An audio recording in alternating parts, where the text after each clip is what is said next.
The report, Opportunity for Black Men and Boys, was released a few months ago and primarily addressed and studied two core items: the images of black men and boys in the media, the way they're portrayed, and the relationship of these images to the perceptions of black men and boys, but also the self-perceptions that they carry, and really ultimately what are the consequences of that relationship. Some of the key findings of the report, Opportunity for Black Men and Boys, are that in the media, the images that we see of black men and boys are heavily negative, and that's inaccurate with respect to their real life. Also, positive associations like being successful or being a good father are very limited in the media.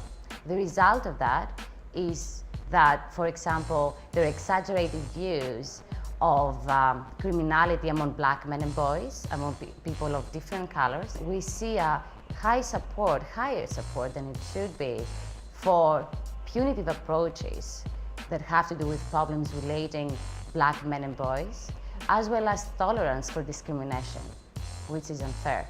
Part of the research looked at the media that black men and boys consume at most.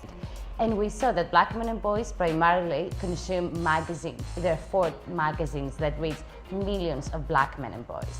And then there are certain TV channels and programs in specific that also reach black men at millions. So what a great strategy would be to identify, look at our report, opportunityagenda.org, look at our report, look at the primary outlets that reach black men in mass, and then go and talk to the producers, to the decision makers in these media outlets, and have the conversation about what do black men and boys really look like in the media and how that compares to documented reality. A great tool to change the conversation is using some of the main trends in popular culture. Social media, not surprisingly, is a life-changing trend and tool for us to use. There are different ways we can use them. One is for the African American community to use it to tell their story, what their lives really look like, their lives as a good father or as a good student, the full diversity, the full spectrum of it.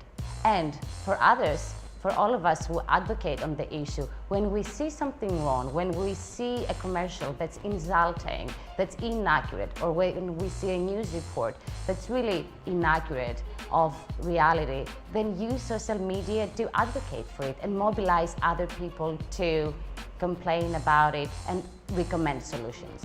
Thinking of the future and what we should be striving for the next year, 5 or 10 years, I think is something as simple as walking down the street late at night and see a black boy wearing a hoodie and not be afraid of them.